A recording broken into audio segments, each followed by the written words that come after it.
Лихтенштейнді жеңдік, есеп 2-0, бірақ мойындау керек, ойын жоқ. Пас жоқ, жүйелі футбол жоқ, жүйелі ойын жоқ, командалық ойын жоқ.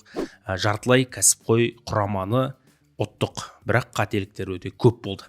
Ендеше достар, мен енді ғана міне ұлттық құраманың матчын жүргізіп келдім. Түнгі сағат 4, таңғы сағат 4. Мен үшін ұлттық құраманың ойынын бірден осылай талдау, видео түсіру ешқандай да қиын емес. Ал сіз ешқандай қиындықсыз каналға тіркеліп, комментарий жазу да сіз үшін ешқандай қиын емес деп ойлаймын. Сондықтан да бір-бірімізді қолдайық. Дәл қазір каналға тіркеліңіз, лайк басыңыз. Мен бастаймын. Ұлттық құраманың Лихтенштейнмен ойынын бір талдап көрейік.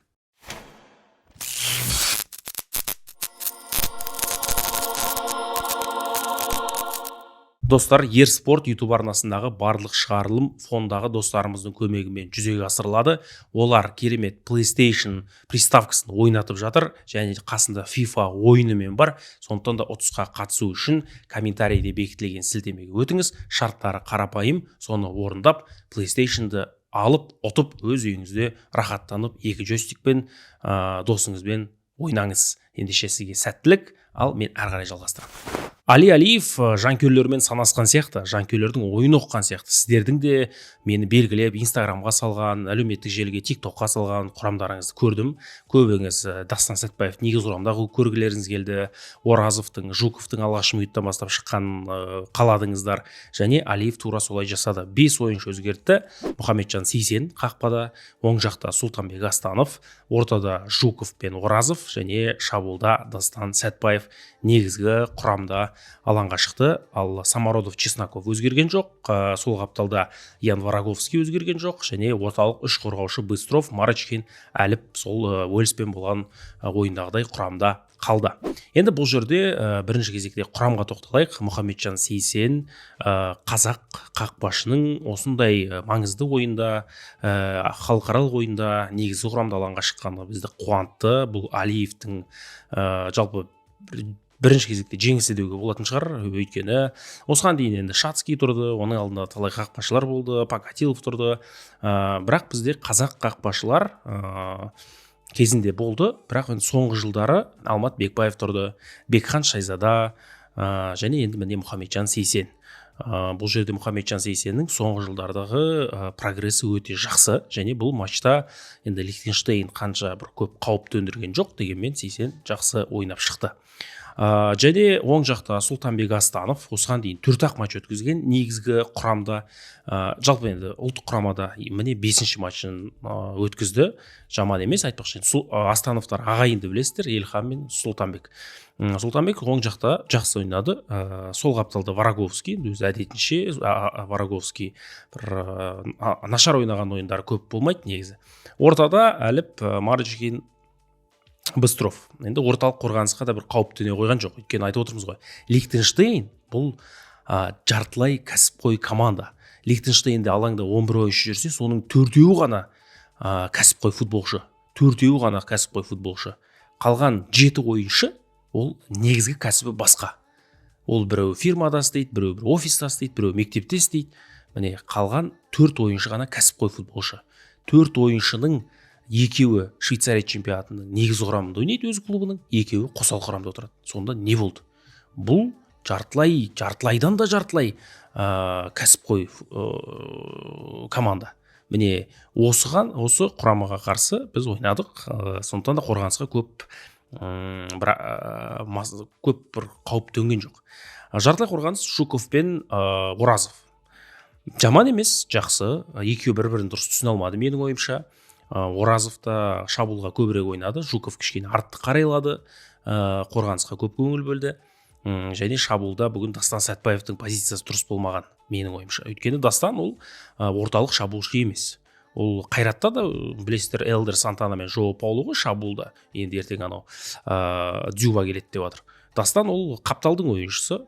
Дастан ол цап болып ойнайтын да шығар, бірақ шабуылда ойнай алмайды. Оны осы ойында да көрдік, және негіз құрам ауырлау болып кеткен сияқты. Оның үстіне дұрыс паста келмеді. Пастардың бәрі қапталмен келді. Абат алаңда болмаса Бойшаң, жаңағы Айбар Жақсылық Бойшаң ойыншы болмаса, Вараговский мен Астановтың әуелете беретін пастары болды. Неге, кімге? Көп пас болды сондай. Тек қана жаңағы Быстровтың пасынан кейін Самородов бір ілік балды баспен, сол гол болды. Әйтпесе бүкіл дастан баспен гол соқпайды ғой. Тапал тығыршықтай ойыншы, бойы ұзын емес. Абат болса понятно, түсінерек. Сондай пастар бір көп болды негіз. Шабуылда Самородов топты көп жоғалтып алды. Өзін дриблинг мықты деп ойлады ма, құлай береді, топты ұзатады, құлай береді, былай жүгіреді, құлайды, былай жүгіреді, құлай, көп құлады бүгін. Максим бүгін өз пигында болған жоқ. Гол соқса да, нәтижелі пас берсе де, егер Максим өзінің жалпы деңгейінде ойнаса, онда бүгін біраз ірі есеп болатын еді негіз. Чесноков бүгінгі ойында ашыла алмады. Уэльспен ойында да ашыла алмаған, мына ойында ашыла алмады. Жалпы білмеймін неге екені, Уэльспен болған ойыннан кейін біраз сабақ шығардық, қателікпен жұмыс жасады деген, бірақ ойын жоқ. Ол ойынды кім жасайды, қашан қалыптастырамыз бұл ойынды?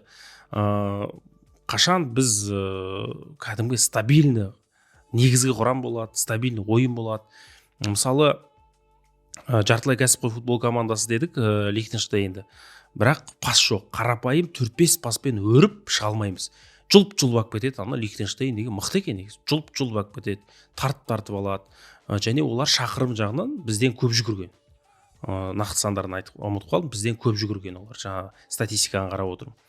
Бұл жерде енді орталық қорғаушы Асхат Тағберген мен Серікжан Мужиковтың қателігі болды деп Уэльспен болған матчта көп айттыңыздар. Енді мына жерде орталық қорғаныс қалай болды? Қайта Лихтенштейн болды. Сондықтан да Мужиков пен Тағберген осы ойынға керек еді негізі құрамда. Қысқасы, Али Алиевтің өзінің бір көзқарасы бар. Али Алиевке 2 матчта ойын қою үлгермеген. Ол аз уақыт және ойын қойылмаған. Жүйелі ойын жоқ, пас жоқ бізде. Біз қайта 2 гол соқтық. 2 голды бір ойбай комбинациялық шабуылмен соғып кеттік деп айтамайым. Стандарт, біреу әуелете пас, екінші стандарттан соқтық. Қайта сол 2 гол жақсы болды. Содан кейін кішкене ойын жүріп, біраз шабуылдадық, бірақ екінші тайм бойы біз Лихтенштейнге гол соға алмадық деген ол масқара. Люксембург десе мен түсінерем. Сан Марино, Фарьер дегендер жақсы ойнап жүрді, түсінерем. Лихтенштейн ғой, жаңа 4-ақ ойыншысы профиде ойнайтын. Али Алиевке қиын болған, бірақ немесе футболшыларға жаңа бапкердің тактикасына үйрену қиын. Енді Али Алиев ұлттық құраманың бапкері болып қала ма, қалмай ма, оны білмеймін, оны федерация шешеді. Федерация нақты қандай тапсырма бергенін де білмейміз. 2 матч тексеріп көреміз деді, біреуінде 3-1 болды, біреуінде 2-0 жеңді. Бірақ Али Алиевті енді алып тастап орнына басқа шетелдік маман әкелсе де, оны көмекшісі ретінде қалдыратын шығар Алиевті. Мен енді нақты өзім қалдыру керек, немесе шетелден бапкер алып келу керек деп 50-50 маған. Нақты қалу керек деп те айтпаймын, нақты шетелден маман керек деп те айтпаймын. Өйткені білмеймін қазір. Бізде көп шетелден бапкер мен деген бапкерлерді айтшы, Красножан келді, Черчесов жаңағы мен деген бапкерлердің бірі ол да келді, Стойлов та келді. Бірақ ойын өзгермейді, неге екені түсініксіз. Әлде ол ішкі чемпионаттың әлсіздігінен бе, әлде бапкерлер мен дұрыс түсінісе алмай ма, мен ұқпадым. Ойынды көріп қарным ашып отты. Бірінші таймда 40 минут бойы қақпаға створ жасай алмау, 40 минут бойы Лихтенштейн қақпасына тура соққы жасай алмау деген ол нашар ойынның көрінісі ғой, енді шынында да нашар ойынның көрінісі. Створ жоқ қақпаға, тура соққы жоқ. Мен содан кейін күйініп кетіп айттым, Қырғызстанның Катарды жеңіп жатыр. Катарың анау Азияда чемпион болған 2 рет. Соны 3-1 ұтып кетті. Анау Өзбекстан Иранмен тең ойнап жатыр сырт алаңда. Олар әлем чемпионатына бір кірейін деп тұр, 80% әлем чемпионатына шығып тұр. Біз болсақ 40 минут бойы Лихтенштейн қақпасына тура соққы жасай алмаймыз. Күйінгенін айттым эфирде, болмай кетті әйтпесе. Содан кейін барып бір гол соғылды әйтеуір. 2 гол соғылды, сонымен ойын ары қарай жүріп кетті. Қолдау жақсы, жанкүйерлердің қолдауы жақсы, бірақ бірдеңе жетіспейді. Мен оны шынымен айта алмадым. Мына жерде енді матчтан кейін мынау Инстаграмға видео салдым. Матч бітті, үйттік деп. Бүкілінің комментарий жазып отқаны Ереке, негізгі құрам дұрыс болмады. Сәтбаевты былай шығару керек еді, Самородовты былай шығару керек еді. Бізде расымен ойын жоқ. Мүлдем кәдімгі Лихтенштейннан бір мықты ойнады деп айта алмаймын, деңгейіміз түсіп кеткен деген комментарий мен инстаграмда бәрі жазып жатыр. Қазір халық айтса халық айтпайды деген бар. Қазір мына әлеуметтік желі бәрінде бар. Бәрі футбол көреді, түнімен футбол көреді. Бапкерлердің тактикасын бәрін ютубта біз де айтып жатырмыз, басқа да қазақша контенттер айтып жатыр. Реал былай ойнайды, Барса былай ойнайды, МЮ былай ойнайды. Бүкіл тактиканы 4-3-3, 4-3-2-1 бәрін жаттап алған. Сондықтан мына көрерменнің қазір көзі ашық, барды бар, жоқты жоқ деп айтады. Сондықтан мен мына жерде пікір жазып жатқандар қосыламын.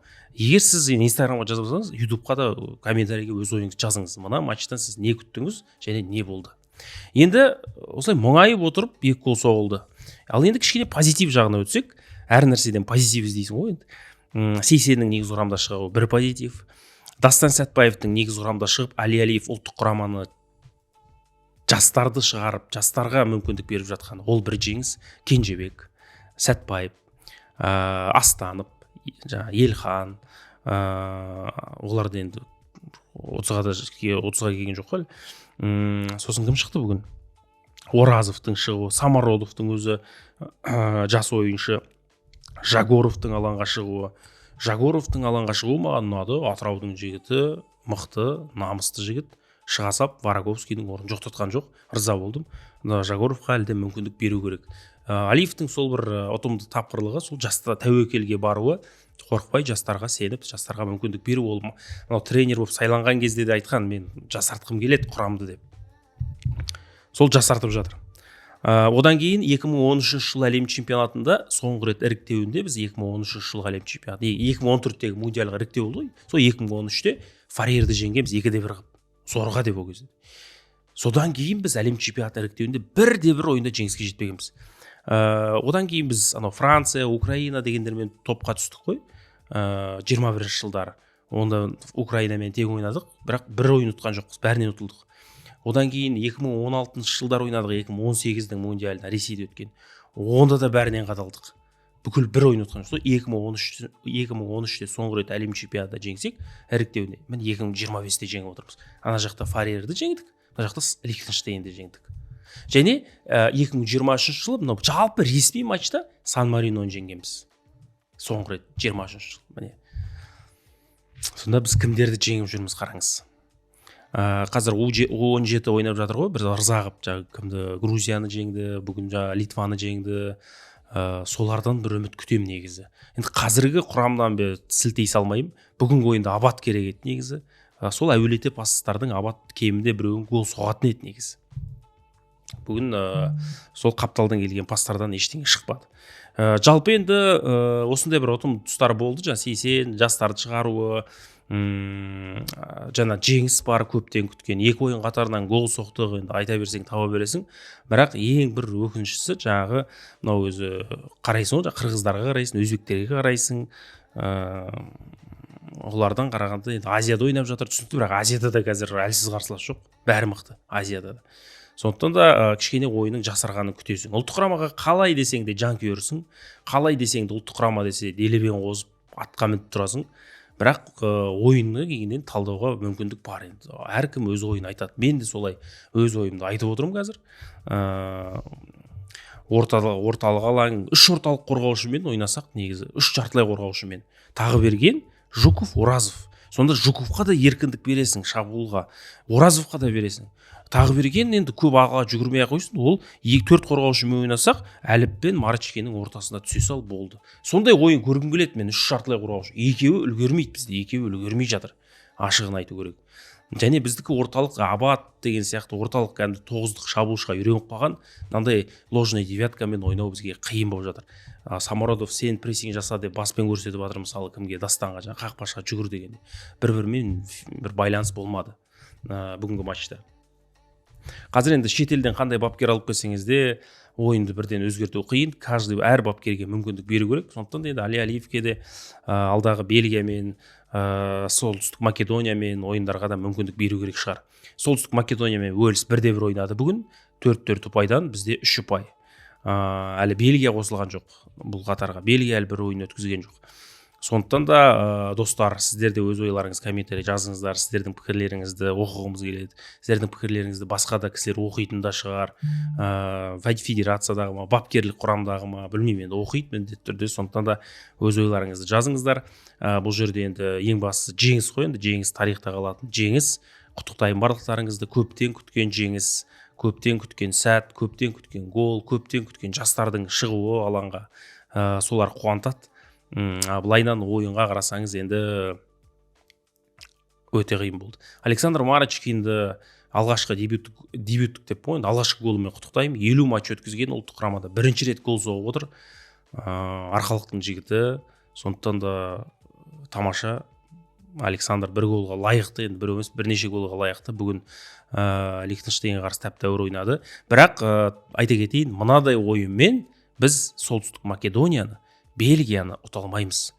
Уэльсті өз алаңымызда ұту қиын болады. Жарақат алған ойыншылар қатарға қосылу керек дейміз, иә. Кім жарақат алып бір келе алмай жатқан кім? Әділет Сәдібеков келсе орды. Сәдібеков бір Деклан Райс па келе сап шайқайтын. Ол да енді ұлттық құрамаға қосылған ойыншы. Басқа кім? Шабуылда Абат, Бахтиер Зайнудинов, иә. Зайнудинов жарақат алды. Бірақ Бахтиер да қазір формада емес. Бахтиер Бешикташта ойнап жүрген жоқ. Сондықтан да ол да әсер етеді.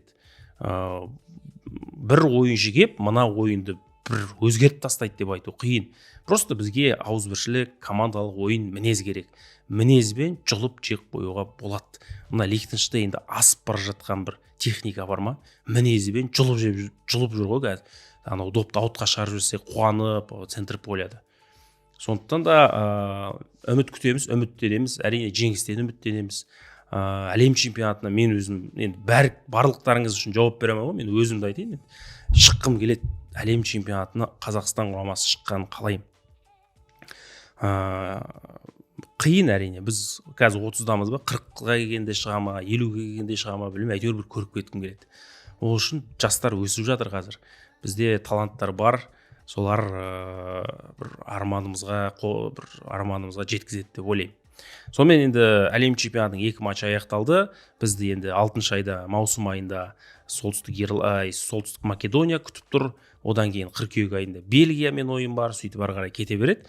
Сондықтан да жақсы жаңалық күтеміз, ұлттық құрамадан жақсы жаңалық күтеміз.